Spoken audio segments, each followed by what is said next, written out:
Airplane Flying Handbook, FAA-H-8083-3C, Chapter 3, Basic Flight Maneuvers. Introduction. Airplanes operate in an environment that is unlike an automobile. Drivers tend to drive with a fairly narrow field of view and focus primarily on forward motion. Beginning pilots tend to practice the same. Flight instructors face the challenge of teaching beginning pilots about attitude awareness, which requires understanding the motions of flight. An airplane rotates in bank, pitch, and yaw while also moving horizontally, vertically, and laterally. The four fundamentals, straight and level flight, turns, climbs, and descents, are the principal maneuvers that control the airplane through the 6 motions of flight. The four fundamentals. To master any subject, one should first master the fundamentals. For flying, this includes straight and level flight, turns, climbs, and descents. All flying tasks are based on these maneuvers, and an attempt to move on to advanced maneuvers prior to mastering the four fundamentals hinders the learning process. Consider the following. A takeoff is a combination of a ground roll, which may transition to a brief period of straight and level flight, and a climb. After departure includes the climb and turns toward the first navigation fix and is followed by straight and level flight. The preparation for landing at the destination may include combinations of descents, turns, and straight and level flight. In a typical general aviation (GAA) airplane, the final approach ends with a transition from descent to straight and level while slowing for the touchdown and ground roll. The flight instructor needs to impart competent knowledge of these basic flight maneuvers so that the beginning pilot is able to combine them at a performance level that at least meets the Federal Aviation Administration (FAA) Airman Certification Standards (ACS) or Practical Test Standards (PTS). As the beginning pilot progresses to more complex flight maneuvers, any deficiencies in the mastery of the four fundamentals are likely to become barriers to effective and efficient learning. Effect and use of flight controls. The airplane flies in an environment that allows it to travel up and down as well as left and right. Note that movement up or down depends on the flight conditions. If the airplane is right side up relative to the horizon, forward control stick or wheel elevator control movement will result in a loss of altitude. If the same airplane is upside down relative to the horizon, that same forward control movement will result in a gain of altitude. Figure 3.1. The following discussion considers the pilot's frame of reference with respect to the flight controls. Figure 3.2. Figure 3.1. Basic flight controls and instrument panel. End of page 3-1. Figure 3.2. The pilot is always considered the reference center of effect as the flight controls are used. With the pilot's hand. 1. When pulling the elevator pitch control toward the pilot, which is an aft movement of the control wheel. Yoke, control stick, or side stick controller, referred to as adding back pressure, the airplane's nose will rotate backwards relative to the pilot around the pitch, lateral, axis of the airplane. Think of this movement from the pilot's feet to the pilot's head. 2. When pushing elevator pitch control toward the instrument panel, referred to as increasing forward pressure, the airplane rotates the nose forward relative to the pilot around the pitch axis of the airplane. Think of this movement from the pilot's head to the pilot's feet. 3. When right pressure is applied to the aileron control, which rotates the control wheel or yoke clockwise or deflects the control stick or side stick to the right, the airplane's right wing banks, rolls lower in relation to the pilot. Think of this movement from the pilot's head to the pilot's right hip. 4. When left pressure is applied to the aileron control, which rotates the control wheel or yoke counterclockwise or deflects the control stick or side stick to the left, the airplane's left wing banks rolls lower in relation to the pilot. Think of this movement from the pilot's head to the pilot's left hip. With the pilot's feet. 1. When forward pressure is applied to the right rudder pedal, the airplane's nose moves, yaws, to the right in relation to the pilot. Think of this movement from the pilot's left shoulder to the pilot's right shoulder. 2. When forward pressure is applied to the left rudder pedal, the airplane's nose moves, yaws, to the left in relation to the pilot. Think of this movement from the pilot's right shoulder to the pilot's left shoulder.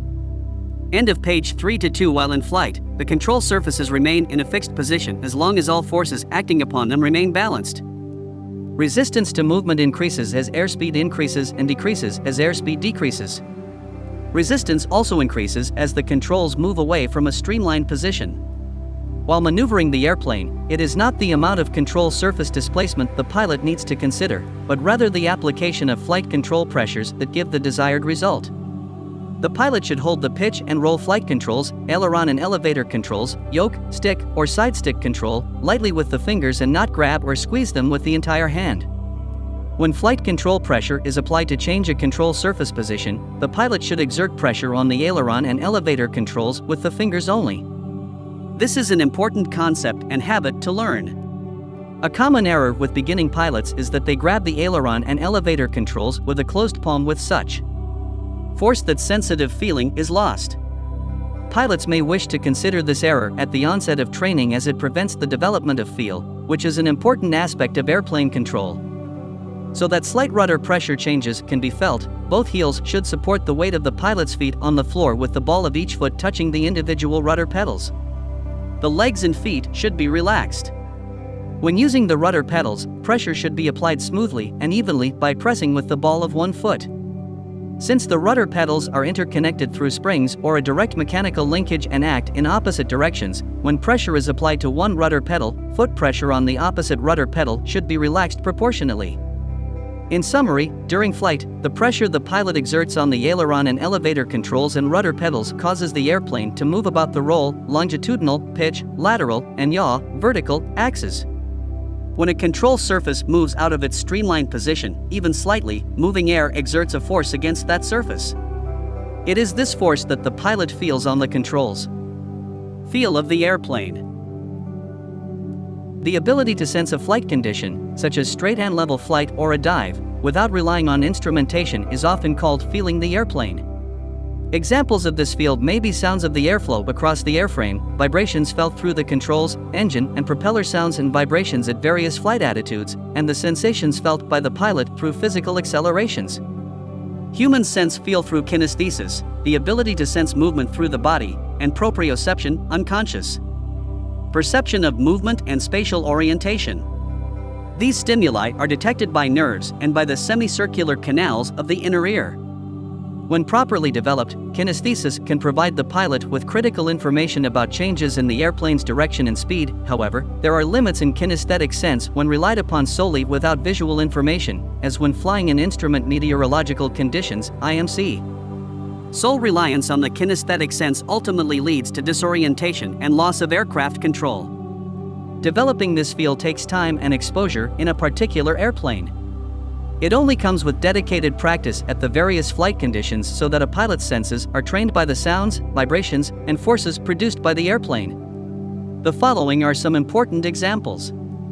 1. Rushing air creates a distinctive noise pattern, and as the level of sound increases, it likely indicates that the airplane's airspeed is increasing and that the pitch attitude is decreasing. As the noise decreases, the airplane's pitch attitude is likely increasing and its airspeed decreasing. 2. The sound of the engine in cruise flight is different from that in a climb and different again when in a dive.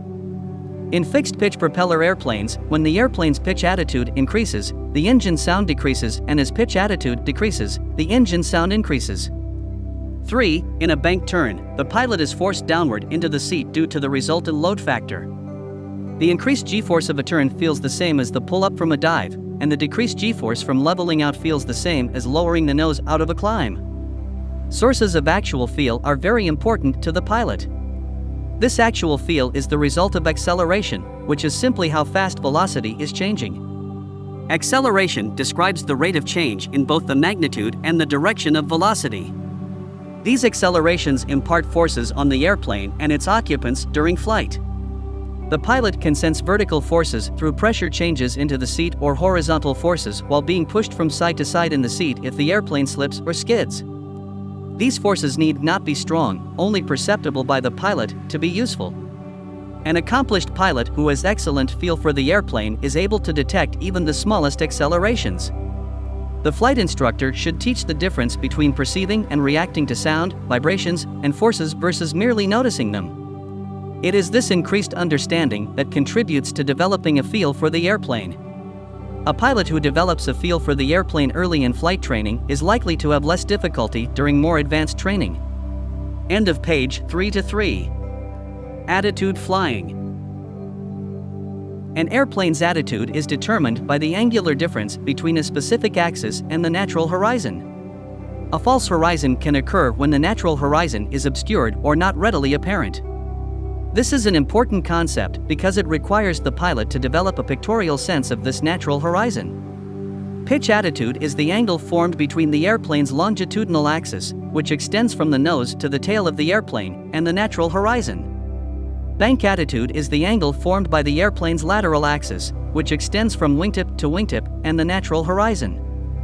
Figures 3, 3A and 3-3B, angular difference about the airplane's vertical axis, yaw, is an attitude relative to the airplane's direction of flight but not relative to the natural horizon. Figure 3, 3.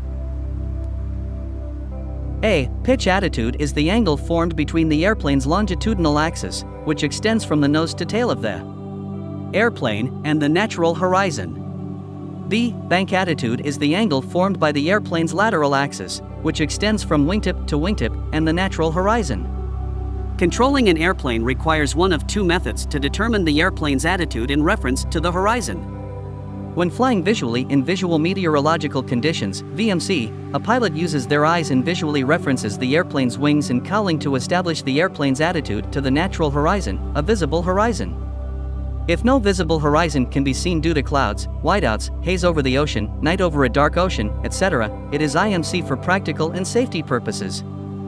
Figure 3, 4, when flying in IMC or when cross-checking the visual references, the airplane's attitude is controlled by the pilot referencing the airplane's mechanical or electronically generated instruments to determine the airplane's attitude in relation to the natural horizon. Figure 3, 4. Airplane attitude is based on relative positions of the nose and wings on the natural horizon. End of page 3 to 4. Airplane attitude control is composed of 4 components: pitch control, bank, roll, control, power control, and trim. 1. Pitch control, controlling of the airplane's pitch attitude about the lateral axis by using the elevator to raise and lower the nose in relation to the natural horizon or to the airplane's flight instrumentation. 2. Bank control, controlling of the airplane about the airplane's longitudinal axis by use of the ailerons to attain a desired bank angle in relation to the natural horizon or to the airplane's instrumentation. 3. Power control, controlled by the throttle in most general aviation (GAA) airplanes and is used when the flight situation requires a specific thrust setting or for a change in thrust to meet a specific objective. 4. The trim control, used to relieve the control pressures held by the pilot on the flight controls after a desired attitude has been attained. Note, yaw control is used to cancel out the effects of yaw-induced changes, such as adverse yaw and effects of the propeller. Integrated flight instruction. When introducing basic flight maneuvers to a beginning pilot, it is recommended that the integrated or composite method of flight instruction be used. This means the use of outside references and flight instruments to establish and maintain desired flight attitudes and airplane performance. When beginning pilots use this technique, they achieve a more precise and competent overall piloting ability. Although this method of airplane control may become second nature with experience, the beginning pilot needs to make a determined effort to master the technique. In all cases, a pilot's visual skills need to be sufficiently developed for long-term, safe, and effective aircraft control. Figure 3, 5. Figure 3, 5.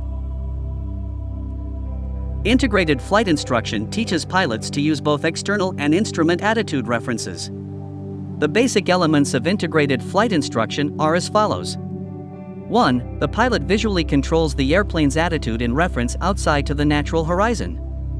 Approximately 90% of the pilot's attention should be devoted to outside visual references and scanning for airborne traffic. The process of visually evaluating pitch and bank attitude comes from a continuous stream of attitude information.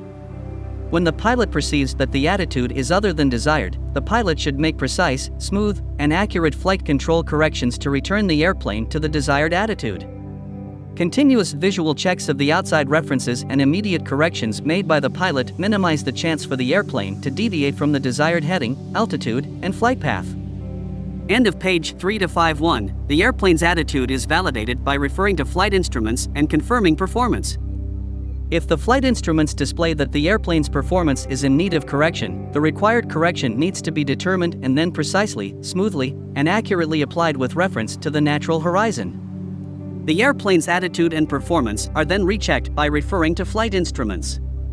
The pilot then maintains the corrected attitude by reference to the natural horizon. 2. The pilot should monitor the airplane's performance by briefly checking the flight instruments. No more than about 10% of the pilot's attention should be inside the flight deck. The pilot should develop the skill to quickly analyze the appropriate flight instruments and then immediately return to the visual outside references to control the airplane's attitude. The pilot should become familiar with the relationship between outside visual references to the natural horizon and the corresponding flight instrument indications. For example, a pitch attitude adjustment may require a movement of the pilot's reference point of several inches in relation to the natural horizon but correspond to a seemingly insignificant movement of the reference bar on the airplane's attitude indicator. Similarly, a deviation from a desired bank angle, which is obvious when referencing the airplane's wingtips or cowling relative to the natural horizon, may be imperceptible on the airplane's attitude indicator to the beginner pilot. The most common error made by the beginner pilot is to make pitch or bank corrections while still looking inside. It is also common for beginner pilots to fixate on the flight instruments. A conscious effort is required by them to return to outside visual references. For the first several hours of instruction, flight instructors may choose to use flight instrument covers to develop a beginning pilot's skill or to correct a pilot's poor habit of fixating on instruments by forcing them to use outside visual references for aircraft control. The beginning pilot, not being familiar with the intricacies of flight by references to instruments, including such things as instrument lag and gyroscopic precession, will invariably make excessive attitude corrections and end up chasing the instruments. Airplane attitude by reference to the natural horizon, however, presents immediate and accurate indications many times larger than on any instrument. The beginning pilot should understand that anytime airplane attitude by reference to the natural horizon cannot be established or maintained, the situation has become a genuine emergency and that the use of integrated flight instruction does not prepare pilots for flight in IMC. Straight and level flight. Straight and level flight is flight in which heading and altitude are maintained. The other fundamentals are derived as variations from straight and level flight, and the need to form proper and effective skills in flying straight and level should be understood. The ability to perform straight and level flight results from repetition and practice. A high level of skill results when the pilot perceives outside references, takes mental snapshots of the flight instruments, and makes effective, timely, and proportional corrections from unintentional slight turns, descents, and climbs. Straight and level flight is a matter of consciously fixing the relationship of a reference point on the airplane in relation to the natural horizon. Figure 3.6. The establishment of these reference points should be initiated on the ground as they depend on the pilot's seating position, height, and posture. The pilot should sit in a normal manner with the seat position adjusted, such that the pilot sees adequately over the instrument panel while being able to fully depress the rudder pedals without straining or reaching. A flight instructor may use a dry erase marker or removable tape to make reference lines on the windshield or cowling to help the beginner pilot establish visual reference points. Vertical reference lines are best established on the ground, such as when the airplane is placed on a marked centerline, with the beginner pilot seated in proper position. Horizontal reference lines are best established with the airplane in flight, such as during slow flight and cruise configurations. The horizon reference point is always the same, no matter what altitude, since the point is always on the horizon, although the distance to the horizon will be further as altitude increases.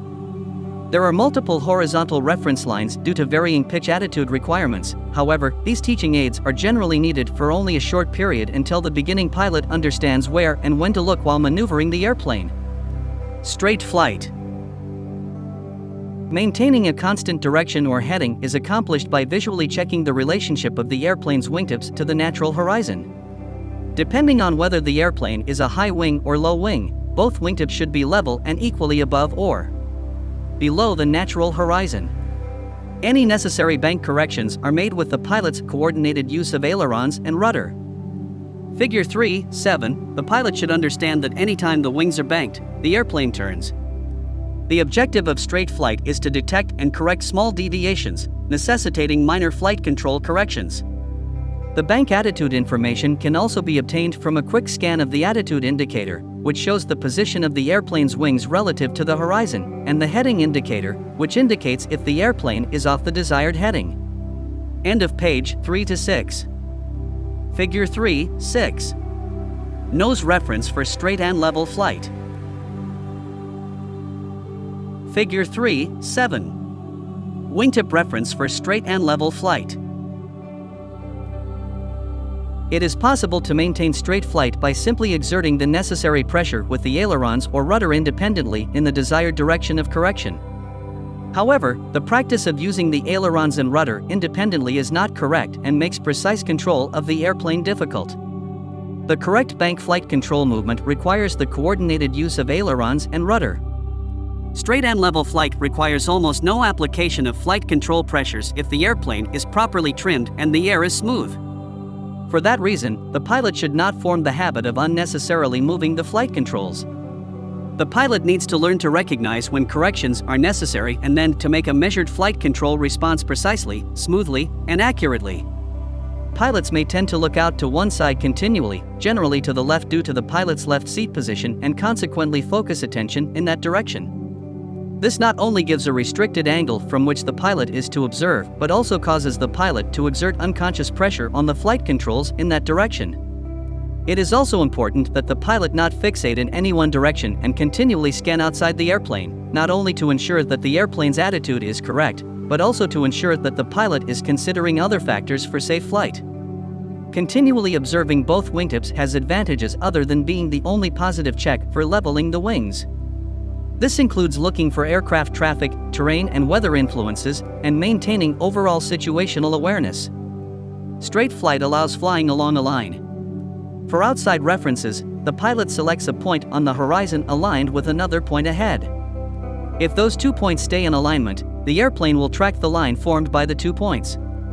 A pilot can also hold a course in VFR by tracking to a point in front of a compass or magnetic direction indicator, with only glances at the instrument or indicator to ensure being on course.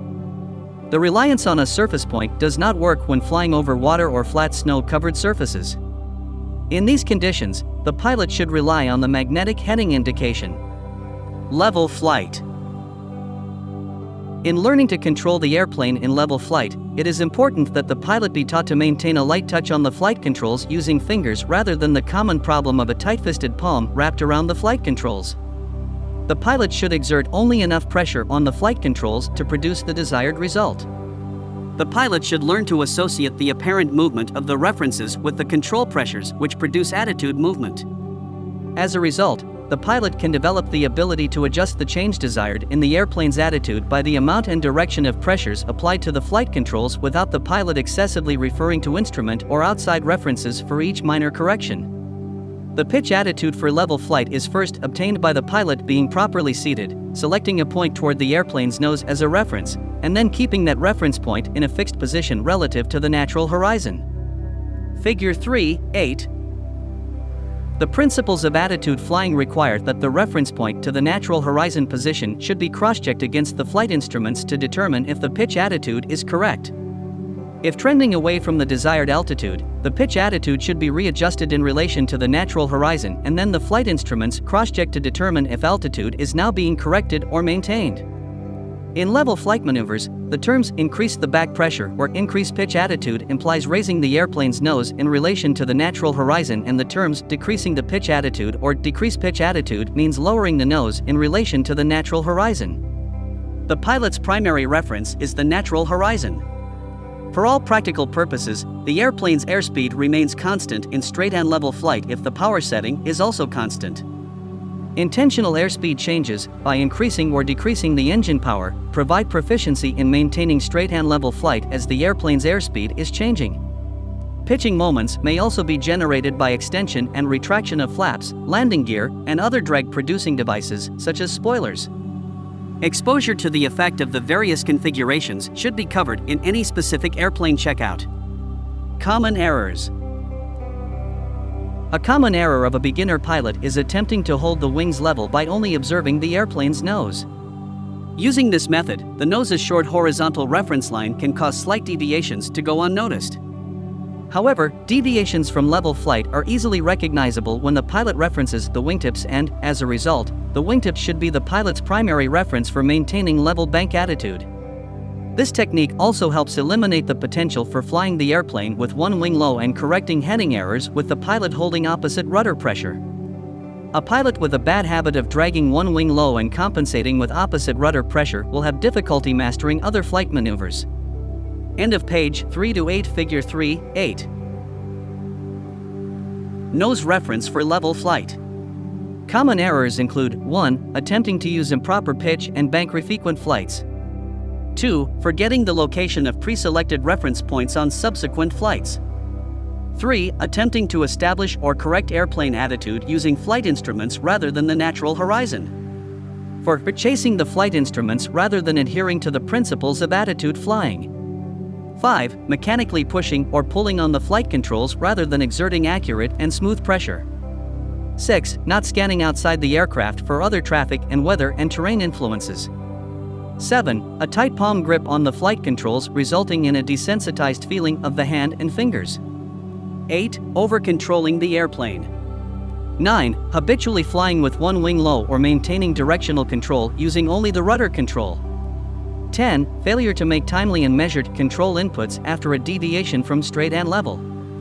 11. Inadequate attention to sensory inputs in developing feel for trench points on the airplane to establish attitude. End of page 3 to 9. Trim control. Trim control surfaces are required to offset any constant flight control pressure inputs provided by the pilot. For example, elevator trim is a typical trim in light GA airplanes and is used to null the pressure exerted by the pilot in order to maintain a particular pitch attitude. Figure 3, 9. This provides an opportunity for the pilot to divert attention to other tasks. Figure 3, 9. Elevator trim is used in airplanes to null the pressure exerted by the pilot on the pitch flight control. Because of their relatively low power, speed, and cost constraints, not all light airplanes have a complete set, elevator, rudder, and aileron, of trim controls that are adjustable from inside the flight deck. Nearly all light airplanes are equipped with at least adjustable elevator trim. As airplanes increase in power, weight, and complexity, flight deck adjustable trim systems for the rudder and aileron may be available. In airplanes where multiple trim axes are available, the rudder should be trimmed first. Rudder, elevator, and then aileron should be trimmed next in sequence. However, if the airspeed is varying, continuous attempts to trim the rudder and aileron produce unnecessary pilot workload and distraction. Attempts to trim the rudder at varying airspeeds are impractical in many propeller airplanes because of the built-in compensation for the effect of a propeller's left-turning tendencies. The correct procedure is when the pilot has established a constant airspeed and pitch attitude, the pilot should then hold the wings level with aileron flight control pressure while rudder control pressure is trimmed out. Finally, aileron trim should be adjusted to relieve any aileron flight control pressure. A properly trimmed airplane is an indication of good piloting skills. Any control forces that the pilot feels should be a result of deliberate flight control pressure inputs during a planned change in airplane attitude, not a result of forces being applied by the airplane. A common trim control error is the tendency for the pilot to over-control the airplane with trim adjustments. Attempting to fly the airplane with the trim is a common fault in basic flying technique even among experienced pilots. The airplane attitude should be established first and held with the appropriate flight control pressures, and then the flight control pressures trimmed out so that the airplane maintains the desired attitude without the pilot exerting flight control pressure. End of page 3 to 10. Level turns. A turn is initiated by banking the wings in the desired direction of the turn through the pilot's use of the aileron flight controls. Left aileron flight control pressure causes the left wing to lower in relation to the pilot. Right aileron flight control pressure causes the right wing to lower in relation to the pilot.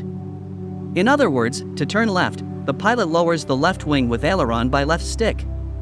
To turn right, the pilot lowers the right wing with right stick.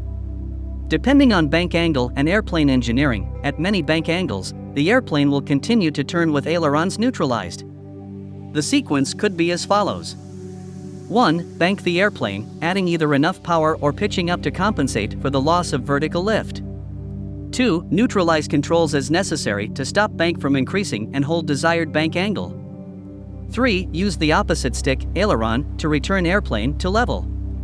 4. Neutralize the ailerons, along with either power or pitch reduction, for level flight. Figure 3, 10, Figure 3, 10. Level turn to the left. A turn is the result of the following. 1. The ailerons bank the wings and determine the rate of turn for a given airspeed. Lift is divided into both vertical and horizontal lift components as a result of the bank. The horizontal component of lift moves the airplane toward the banked direction. 2. The elevator pitches the nose of the airplane up or down in relation to the pilot and perpendicular to the wings. If the pilot does not add power, and there is sufficient airspeed margin, the pilot needs to slightly increase the pitch to increase wing lift enough to replace the wing lift being diverted into turning force so as to maintain the current altitude. 3. The vertical fin on an airplane does not produce lift. Rather, the vertical fin on an airplane is a stabilizing surface and produces no lift if the airplane is flying straight ahead. The vertical fin's purpose is to keep the aft end of the airplane behind the front end. 4. The throttle provides thrust, which may be used for airspeed control and to vary the radius of the turn. 5. The pilot uses the rudder to offset any adverse yaw developed by wings' differential lift and the engine/propeller. The rudder does not turn the airplane. The rudder is used to maintain coordinated flight. End of page 3 to 11. For purposes of this discussion, turns are divided into 3 classes: shallow, medium, and steep. 1. Shallow turns. Bank angle is approximately 20 degrees or less. This shallow bank is such that the inherent lateral stability of the airplane slowly levels the wings unless aileron pressure in the desired direction of bank is held by the pilot to maintain the bank angle. 2. Medium turns result from a degree of bank between approximately 20 degrees and 45 degrees. At medium bank angles, the airplane's inherent lateral stability does not return the wings to level flight. As a result, the airplane tends to remain at a constant bank angle without any flight control pressure held by the pilot. The pilot neutralizes the aileron flight control pressure to maintain the bank. 3. Steep turns result from a degree of bank of approximately 45 degrees or more. The airplane continues in the direction of the bank even with neutral flight controls unless the pilot provides opposite flight control aileron pressure to prevent the airplane from overbanking. The actual amount of opposite flight control pressure used depends on various factors, such as bank angle and airspeed. When an airplane is flying straight and level, the total lift is acting perpendicular to the wings and to the earth. As the airplane is banked into a turn, total lift is the resultant of 2 components, vertical and horizontal. Figure 3.11, the vertical lift component continues to act perpendicular to the earth and opposes gravity. The horizontal lift component acts parallel to the Earth's surface opposing centrifugal force. These 2 lift components act at right angles to each other, causing the resultant total lifting force to act perpendicular to the banked wing of the airplane. It is the horizontal lift component that begins to turn the airplane and not the rudder. Figure 3.11. When the airplane is banked into a turn, total lift is the resultant of 2 components, vertical and horizontal. In constant altitude, constant airspeed turns, it is necessary to increase the AOA of the wing when rolling into the turn by increasing back pressure on the elevator, as well to add power countering the loss of speed due to increased drag. This is required because total lift has divided into vertical and horizontal components of lift. In order to maintain altitude, the total lift, since total lift acts perpendicular to the wing, needs to be increased to meet the vertical component of lift requirements, to balance weight and load factor for level flight. The purpose of the rudder in a turn is to coordinate the turn. As lift increases, so does drag. When the pilot deflects the ailerons to bank the airplane, both lift and drag are increased on the rising wing and, simultaneously, lift and drag are decreased on the lowering wing. Figure 3.12, this increased drag on the rising wing and decreased drag on the lowering wing results in the airplane yawing opposite to the direction of turn.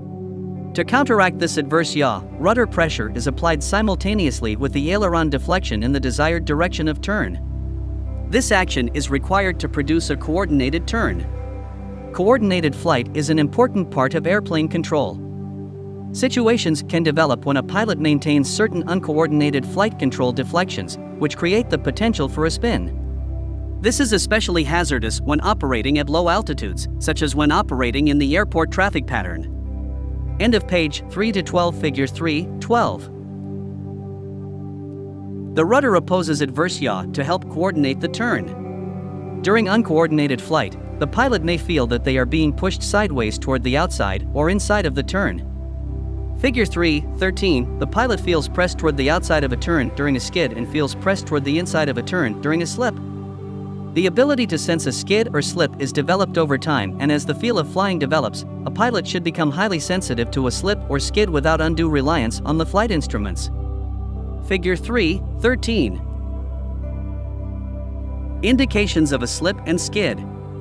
End of page 3 to 13. Turn radius. To understand the relationship between airspeed, bank, and radius of turn, it should be noted that the rate of turn at any given true airspeed depends on the horizontal lift component. The horizontal lift component varies in proportion to the amount of bank.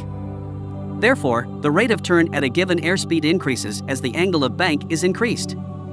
On the other hand, when a turn is made at a higher airspeed at a given bank angle, the inertia is greater and the horizontal lift component required for the turn is greater, causing the turning rate to become slower.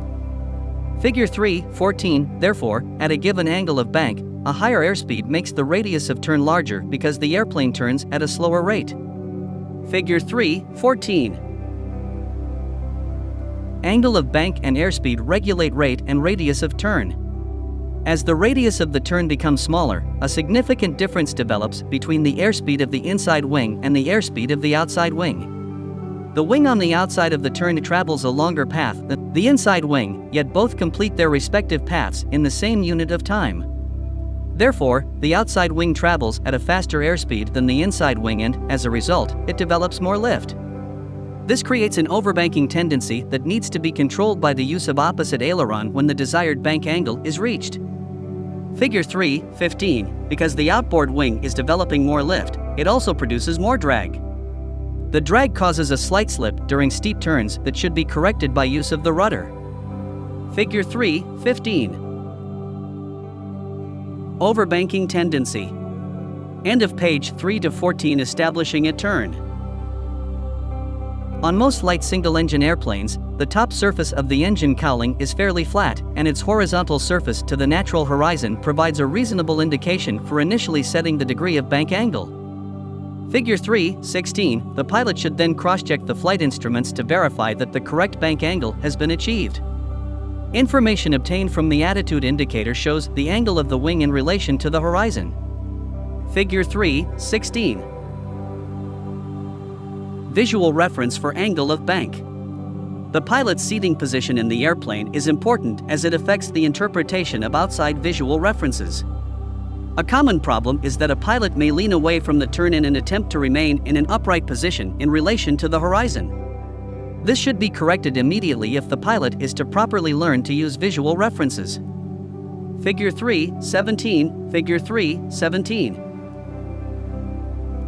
Correct an incorrect posture while seated in the airplane. Because most airplanes have side-by-side seating, a pilot does not sit on the airplane's longitudinal axis, which is where the airplane rotates and roll. The pilot sits slightly off to one side, typically the left, of the longitudinal axis. Due to parallax error, this makes the nose of the airplane appear to rise when making a left turn, due to pilot lowering in relation to the longitudinal axis, and the nose of the airplane appear to descend when making right turns, due to pilot elevating in relation to the longitudinal axis. Figure 3.18. Beginning pilots should not use large aileron and rudder control inputs. This is because large control inputs produce rapid roll rates and allow little time for the pilot to evaluate and make corrections. Smaller flight control inputs result in slower roll rates and provide for more time to accurately complete the necessary pitch and bank corrections. End of page 3 to 15. Figure 3.18. Parallax view. Some additional considerations for initiating turns are the following. 1. If the airplane's nose starts to move before the bank starts, the rudder is being applied too soon. 2. If the bank starts before the nose starts turning or the nose moves in the opposite direction, the rudder is being applied too late. 3. If the nose moves up or down when entering a bank, excessive or insufficient elevator back pressure is being applied. After the bank has been established, all flight control pressures applied to the ailerons and rudder may be relaxed or adjusted, depending on the established bank angle, to compensate for the airplane's inherent stability or overbanking tendencies. The airplane should remain at the desired bank angle with the proper application of aileron pressure. If the desired bank angle is shallow, the pilot needs to maintain a small amount of aileron pressure into the direction of bank including rudder to compensate for yaw effects. For medium bank angles, the ailerons and rudder should be neutralized. Steep bank angles require opposite aileron and rudder to prevent the bank from steepening. Back pressure on the elevator should not be relaxed as the vertical component of lift should be maintained if altitude is to be maintained. Throughout the turn, the pilot should reference the natural horizon, scan for aircraft traffic, and occasionally cross-check the flight instruments to verify performance. A reduction in airspeed is the result of increased drag but is generally not significant for shallow bank angles. In steeper turns, additional power may be required to maintain airspeed. If altitude is not being maintained during the turn, the pitch attitude should be corrected in relation to the natural horizon and cross-checked with the flight instruments to verify performance. Steep turns require accurate, smooth, and timely flight control inputs. Minor corrections for pitch attitude are accomplished with proportional elevator back pressure while the bank angle is held constant with the ailerons. However, during steep turns, it is not uncommon for a pilot to allow the nose to get excessively low, resulting in a significant loss in altitude in a very short period of time. The recovery sequence requires that the pilot first reduce the angle of bank with coordinated use of opposite aileron and rudder and then increase the pitch attitude by increasing elevator back pressure. If recovery from an excessively nose-low, steep bank condition is attempted by use of the elevator only, it only causes a steepening of the bank and unnecessary stress on the airplane. Steep turn performance can be improved by an appropriate application of power to overcome the increase in drag. Depending on the purpose of a steep turn and the magnitude of control force needed, trimming additional elevator back pressure as the bank angle goes beyond 30 degrees may assist the pilot during the turn. Since the airplane continues turning as long as there is any bank, the rollout from the turn should be started before reaching the desired heading. The amount of lead required to roll out on the desired heading depends on the degree of bank used in the turn. A rule of thumb is to lead by 1/2 the angle of bank. For example, if the bank is 30 degrees, lead the rollout by 15 degrees. The rollout from a turn is similar to the roll-in except the flight controls are applied in the opposite direction. Aileron and rudder are applied in the direction of the rollout or toward the high wing. As the angle of bank decreases, the elevator pressure should be relaxed as necessary to maintain altitude. As the wings become level, the flight control pressures should be smoothly relaxed so that the controls are neutralized as the airplane returns to straight and level flight. If trim was used, such as during a steep turn, forward elevator pressure may be required until the trim can be adjusted. As the rollout is being completed, attention should be given to outside visual references, as well as the flight instruments to determine that the wings are being leveled and the turn stopped. End of page 3 to 16. Because the elevator and ailerons are on one control, practice is required to ensure that only the intended pressure is applied to the intended flight control. For example, a beginner pilot is likely to unintentionally add pressure to the pitch control when the only bank was intended. This cross-coupling may be diminished or enhanced by the design of the flight controls. However, practice is the appropriate measure for smooth, precise, and accurate flight control inputs. For example, diving when turning right and climbing when turning left in airplanes is common with stick controls, because the arm tends to rotate from the elbow joint, which induces a secondary arc control motion if the pilot is not extremely careful. Likewise, lowering the nose is likely to induce a right turn, and raising the nose to climb tends to induce a left turn. These actions would apply for a pilot using the right hand to move the stick. Airplanes with a control wheel may be less prone to these inadvertent actions, depending on control positions and pilot seating. In any case, the pilot should retain the proper sight picture of the nose following the horizon, whether up, down, left, or right, and isolate undesired motion. Common errors in level turns are: 1. Failure to adequately clear in the direction of turn for aircraft traffic. 2. Gaining or losing altitude during the turn.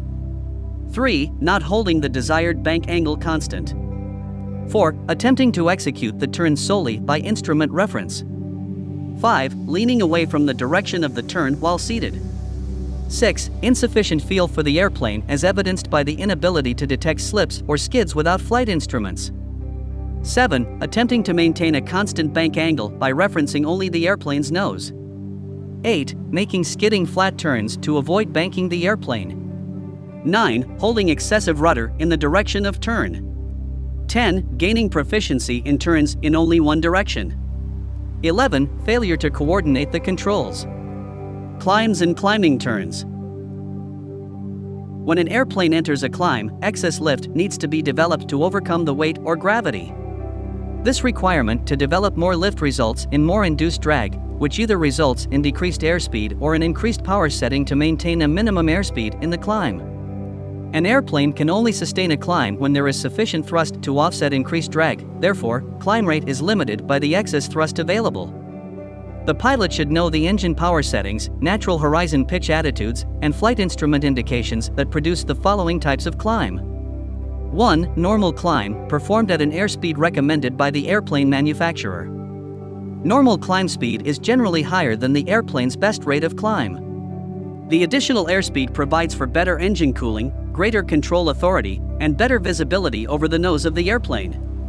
Normal climb is sometimes referred to as cruise climb. 2. Best rate of climb, VY, produces the most altitude gained over a given amount of time. This airspeed is typically used when initially departing a runway without obstructions until it is safe to transition to a normal or cruise climb configuration. 3. Best angle of climb, VX, performed at an airspeed that produces the most altitude gain over a given horizontal distance. The best angle of climb results in a steeper climb, although the airplane takes more time to reach the same altitude than it would at best rate of climb airspeed. The best angle of climb is used to clear obstacles, such as a strand of trees, after takeoff. Figure 3.19. It should be noted that as altitude increases, the airspeed for best angle of climb increases and the airspeed for best rate of climb decreases. Performance charts contained in the Airplane Flight Manual or Pilot's Operating Handbook, AFM/POH, should be consulted to ensure that the correct airspeed is used for the desired climb profile at the given environmental conditions. There is a point at which the best angle of climb airspeed and the best rate of climb airspeed intersect. This occurs at the absolute ceiling at which the airplane is incapable of climbing any higher. Figure 3.20, end of page 3 to 17. Figure 3.19. Best angle of climb versus best rate of climb.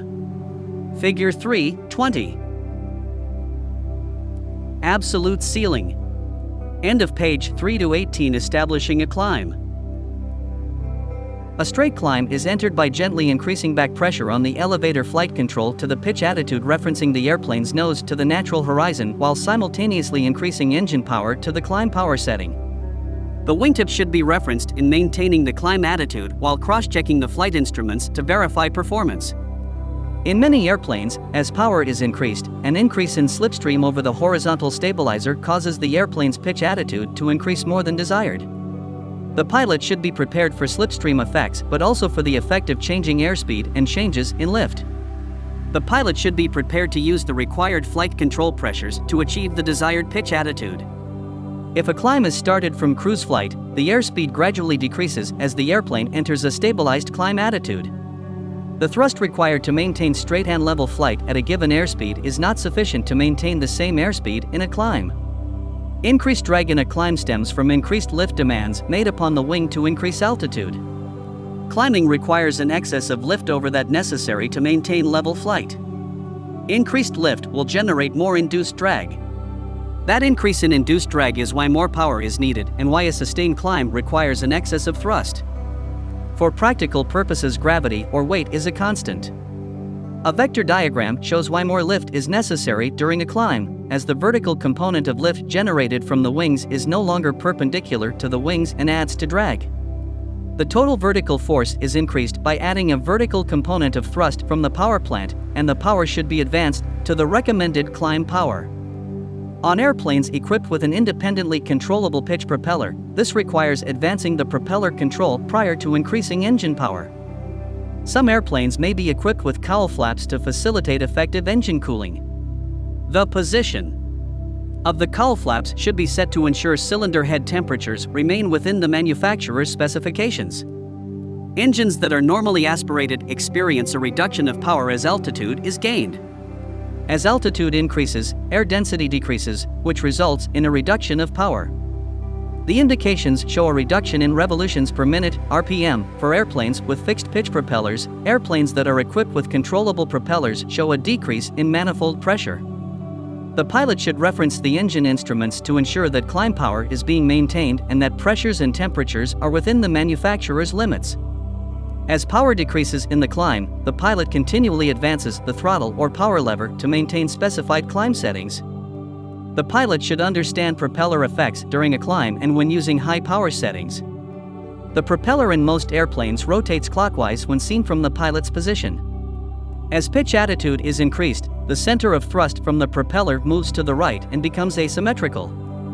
This asymmetric condition is often called P factor. This is the result of the increased AOA of the descending propeller blade, which is the right side of the propeller disc when seen from the flight deck. As the center of propeller thrust moves to the right, a left-turning yawing moment moves the nose of the airplane to the left. This is compensated by the pilot through right rudder pressure. In addition, torque that acts opposite to the direction of propeller rotation causes the airplane to roll to the left. Under these conditions, torque and P factor cause the airplane to roll and yaw to the left. To counteract this, right rudder and aileron flight control pressures should be used.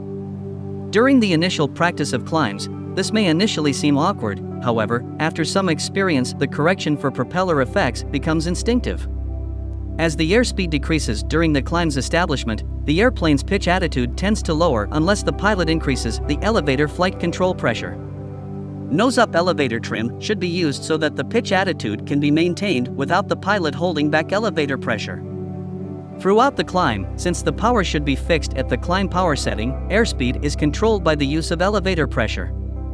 The pitch attitude to the natural horizon determines if the pitch attitude is correct and should be cross-checked to the flight instruments to verify climb performance. Figure 3.21, Figure 3.21. Climb indications. End of page 3 to 19. To return to straight and level flight from a climb, it is necessary to begin leveling off prior to reaching the desired altitude. Level off should begin at approximately 10% of the rate of climb. For example, if the airplane is climbing at 500 feet per minute (fpm), leveling off should begin 50 feet prior to reaching the desired altitude. The pitch attitude should be decreased smoothly and slowly to allow for the airspeed to increase. A loss of altitude may result if the pitch attitude is changed too rapidly without allowing the airspeed to increase proportionally. After the airplane is established in level flight at a constant altitude, climb power should be retained temporarily so that the airplane accelerates to the cruise airspeed. When the airspeed reaches the desired cruise airspeed, the throttle setting and the propeller control, if equipped, should be set to the cruise power setting and the airplane retrimmed. Climbing turns. In the performance of climbing turns, the following factors should be considered. 1. With a constant power setting, the same pitch attitude and airspeed cannot be maintained in a bank as in a straight climb due to the increase in the total lift required. The airplane climbs at a slightly shallower climb angle because some of the lift is being used to turn the airplane. 2. Steep bank angles significantly decreases the rate of climb. The pilot should establish and maintain an appropriate constant bank during the turn. 3. The pilot should maintain a constant airspeed and constant rate of turn in both right and left turns. The coordination of all flight controls is a primary factor. All the factors that affect the airplane during level constant altitude turns affect the airplane during climbing turns. Compensation for the inherent stability of the airplane, overbanking tendencies, adverse yaw, propeller effects, reduction of the vertical component of lift, and increased drag needs to be managed by the pilot through the manipulation of the flight controls. Climbing turns may be established by entering the climb first and then banking into the turn or climbing and turning simultaneously. During climbing turns, as in any turn, the loss of vertical lift should be compensated by an increase in pitch attitude. When a turn is coupled with a climb, the additional drag and reduction in the vertical component of lift need to be further compensated for by an additional increase in elevator back pressure. When turns are simultaneous with a climb, it is most effective to limit the turns to shallow bank angles. This provides for an efficient rate of climb. If a medium or steep bank turn is used, climb performance is degraded or possibly non-existent. Common errors in the performance of climbs and climbing turns are: 1. Attempting to establish climb pitch attitude by primarily referencing the airspeed indicator and chasing the airspeed. 2. Applying elevator pressure too aggressively resulting in an excessive climb angle. 3. Inadequate or inappropriate rudder pressure during climbing turns. 4. Allowing the airplane to yaw during climbs, usually due to inadequate right rudder pressure. 5. Fixation on the airplane's nose during straight climbs, resulting in climbing with one wing low. 6. Initiating a climbing turn without coordinated use of flight controls, resulting in no turn and a climb with one wing low. 7. Improper coordination resulting in a slip that counteracts the rate of climb, resulting in little or no altitude gain. 8. Inability to keep pitch and bank attitude constant during climbing turns. 9. Attempting to exceed the airplane's climb capability. 10. Using excessive forward elevator pressure during level-off, resulting in a loss of altitude or excessive low g-force. Descents and descending turns. When an airplane enters a descent, its attitude changes from level flight to flight with a descent profile. Figure 3.22. In a descent, weight no longer acts solely perpendicular to the flight path. Since induced drag is decreased as lift is reduced in order to descend, excess thrust will provide higher airspeeds. The weight/gravity force is about the same. This causes an increase in total thrust, and a power reduction is required to balance the forces if airspeed is to be maintained. End of page 3 to 20. Figure 3.22. Descent indications. The pilot should know the engine power settings, natural horizon pitch attitudes, and flight instrument indications that produce the following types of descents. 1. Partial power descent. The normal method of losing altitude is to descend with partial power. This is often termed cruise or en route descent. The airspeed and power setting recommended by the AFM/POH for prolonged descent should be used. The target descent rate should be 500 fpm. The desired airspeed, pitch attitude, and power combination should be pre-selected and kept constant. 2. Descent at minimum safe airspeed. A nose-high, power-assisted descent condition principally used for clearing obstacles during a landing approach to a short runway. The airspeed used for this descent condition is recommended by the AFM/POH and is normally no greater than 1.3 VSO. Some characteristics of the minimum safe airspeed descent are a steeper than normal descent angle, and the excessive power that may be required to produce acceleration at low airspeed should mushing and/or an excessive rate of descent be allowed to develop. 3. Emergency descent. Some airplanes have a specific procedure for rapidly losing altitude. The AFM/POH specifies the procedure. In general, emergency descent procedures are high-drag, high-airspeed procedures requiring a specific airplane configuration, such as power to idle, propellers forward, landing gear extended, and flaps retracted, and a specific emergency descent airspeed. Emergency descent maneuvers often include turns. Glides. A glide is a basic maneuver in which the airplane loses altitude in a controlled descent with little or no engine power. Forward motion is maintained by gravity pulling the airplane along an inclined path, and the descent rate is controlled by the pilot balancing the forces of gravity and lift.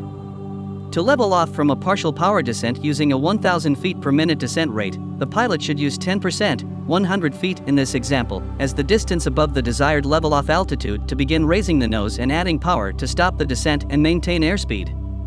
Although glides are directly related to the practice of power-off accuracy landings, they have a specific operational purpose in normal landing approaches and forced landings after engine failure. Therefore, it is necessary that they be performed more subconsciously than other maneuvers because most of the time during their execution, the pilot will be giving full attention to details other than the mechanics of performing the maneuver. Since glides are usually performed relatively close to the ground, accuracy of their execution and the formation of proper technique and habits are of special importance. The glide ratio of an airplane is the distance the airplane travels in relation to the altitude it loses. For example, if an airplane travels 10,000 feet forward while descending 1,000 feet, its glide ratio is 10:1. End of page 3 to 21. The best glide airspeed is used to maximize the distance flown. This airspeed is important when a pilot is attempting to fly during an engine failure. The best airspeed for gliding is one at which the airplane travels the greatest forward distance for a given loss of altitude in still air. This best glide airspeed occurs at the highest lift-to-drag ratio, L/D.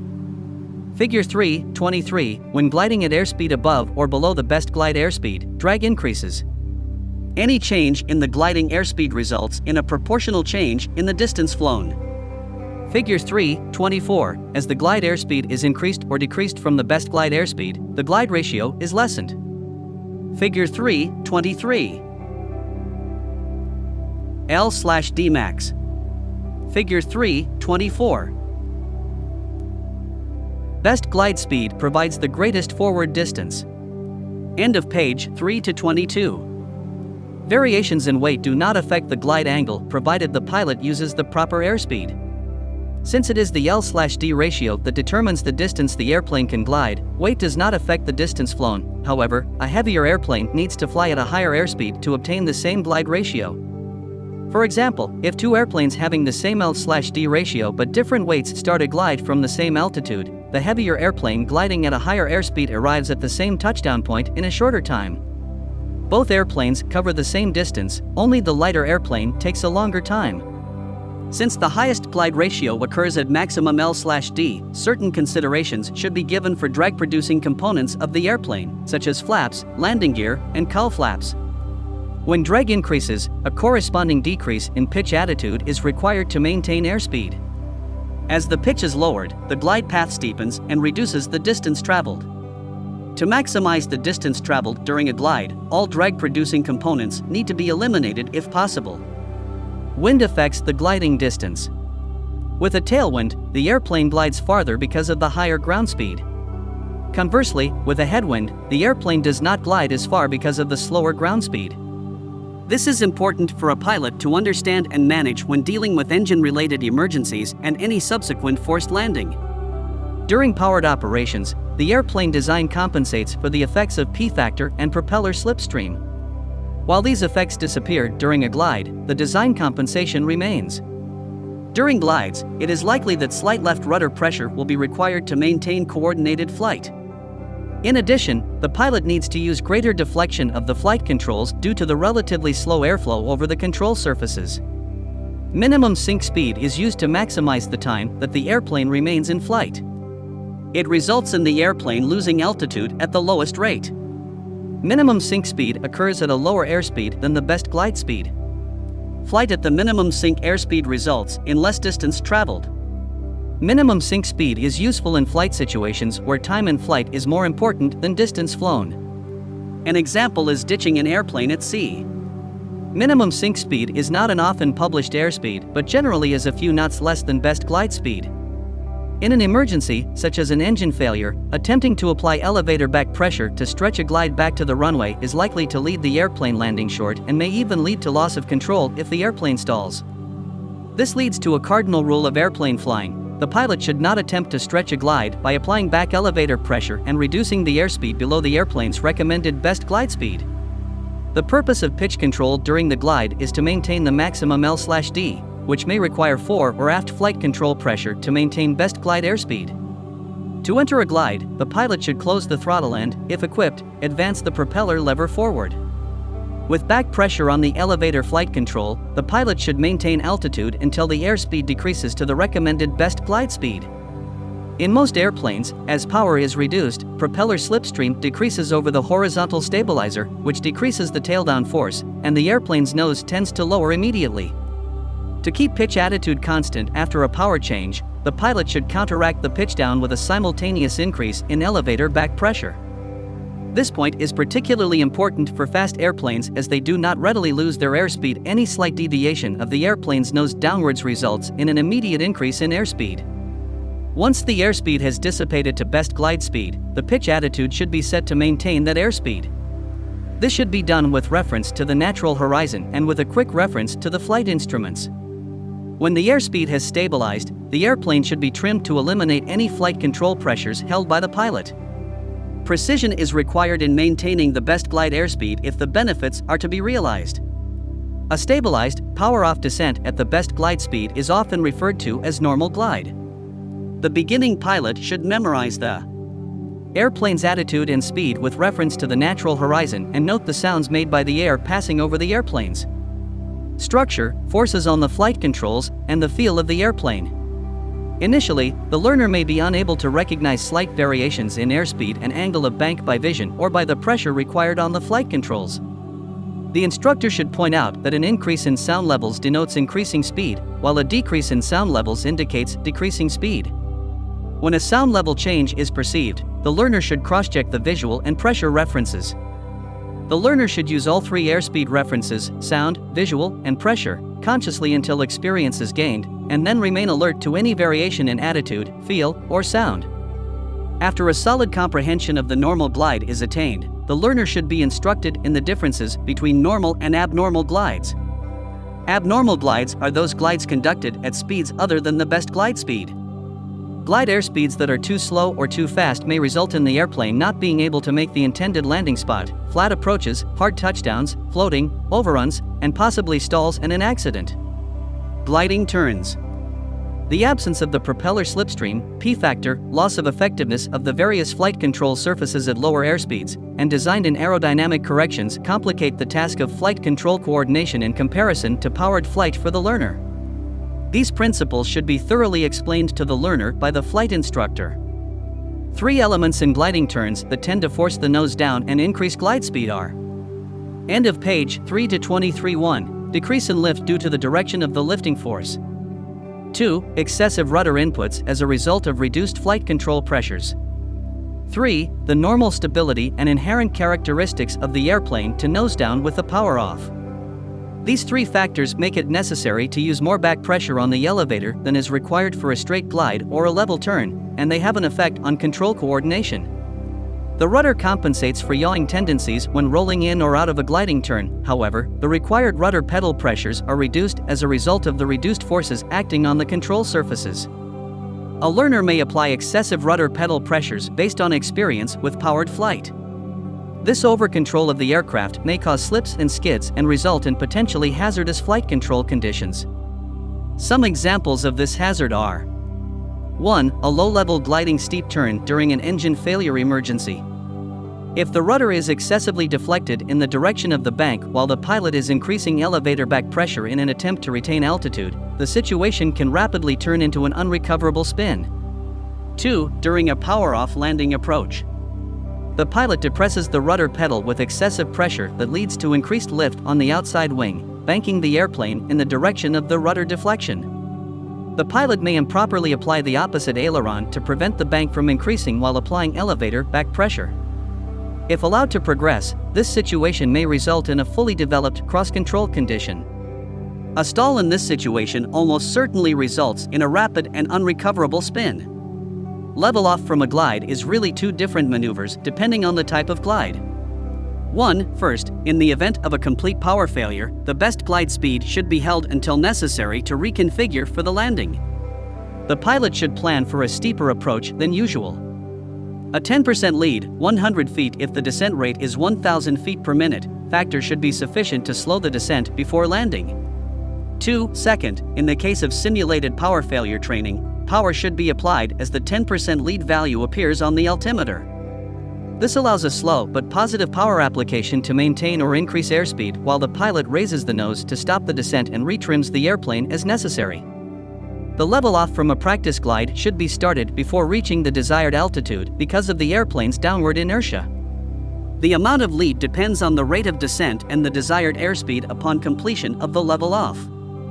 For example, assume the aircraft is in a 500 fpm rate of descent, and the desired final airspeed is higher than the glide speed.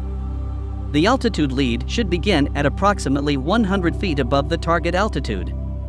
At the lead point, power should be increased to the appropriate level flight cruise power setting. The airplane's nose tends to rise as airspeed and power increase, and the pilot should smoothly control the pitch attitude such that the level off is completed at the desired altitude and airspeed.